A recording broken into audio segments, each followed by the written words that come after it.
drops her jar right there and takes off for town to go get her people.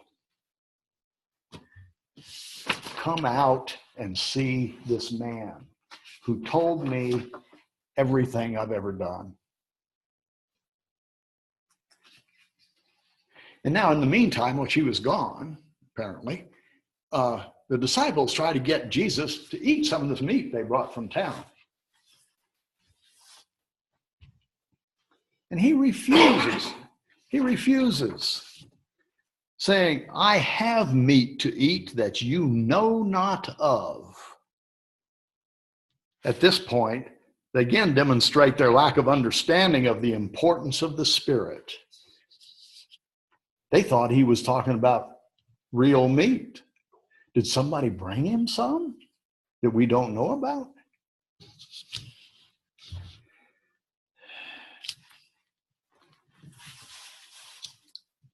Not just in the message of salvation that Jesus is teaching, but in actual life itself, do they miss the importance of the Spirit that Jesus is talking about.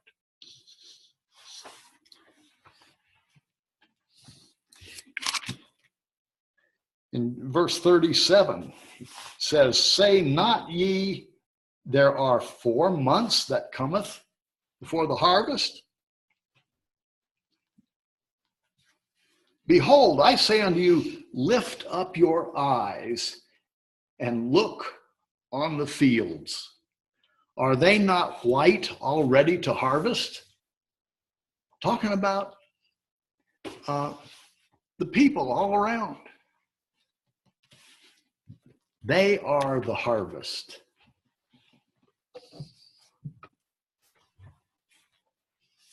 Can't you just see him standing there, talking with the disciples and turning to the crowd of Samaritans and people that had gathered around and pointing at them out and lift up your eyes and look at the fields. They're already white for the harvest.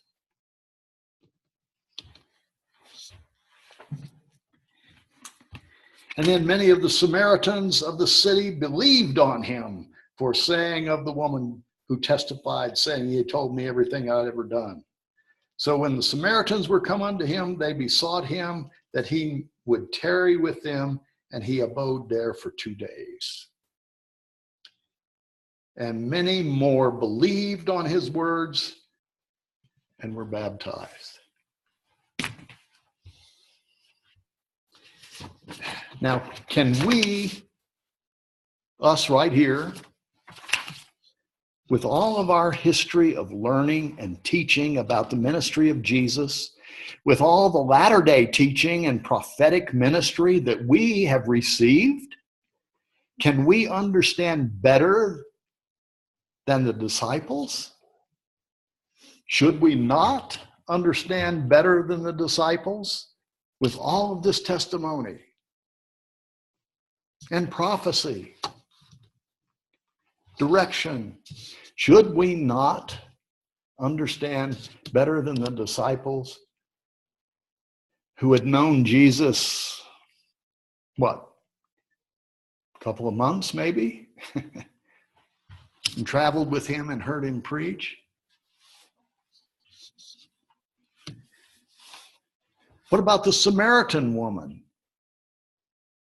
She was enthralled and went running off to get her people, come hear this.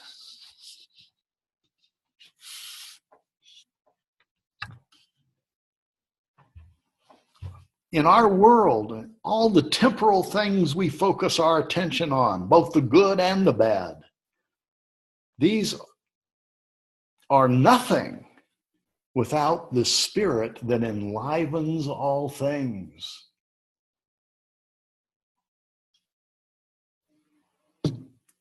It's the meat that sustains us,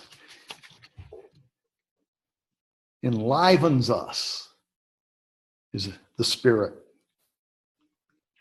Yet we understand so little of it and how it works in the world in our very lives, day to day, moment to moment? How much attention do we pay to that Spirit working moment to moment in our lives? We're still caught up in the habit of temporal concerns. The understanding of the Spirit that gives energy and life to us all is not unique to Christianity. Most spiritual systems around the world recognize it in some way or another, certainly not to the level that is manifested in Christianity or the preaching in Christianity, the teachings of Christ, certainly. If you look into any of the other spiritual systems in the world, you can see that. And I've mentioned it before from here. So I won't go into it any further, but it's there. The evidence is there. People are seeking this power that comes from the Spirit. They do things, they do exercises, excuse me, meditations and so forth for the express purpose of attracting this energy and being able to gain health and power from this and insight into life and so on. Well, Christ has taken it further, so to speak. He told us this Spirit would be our comforter. We could interact with it. We could know all truth through it. Don't we need to lift up our eyes and see the fields white, all ready to harvest, all around us? That is our work. And we have to tap in to that Spirit to have the power and energy to complete that work as Christ did. It's our job. Well, thank you.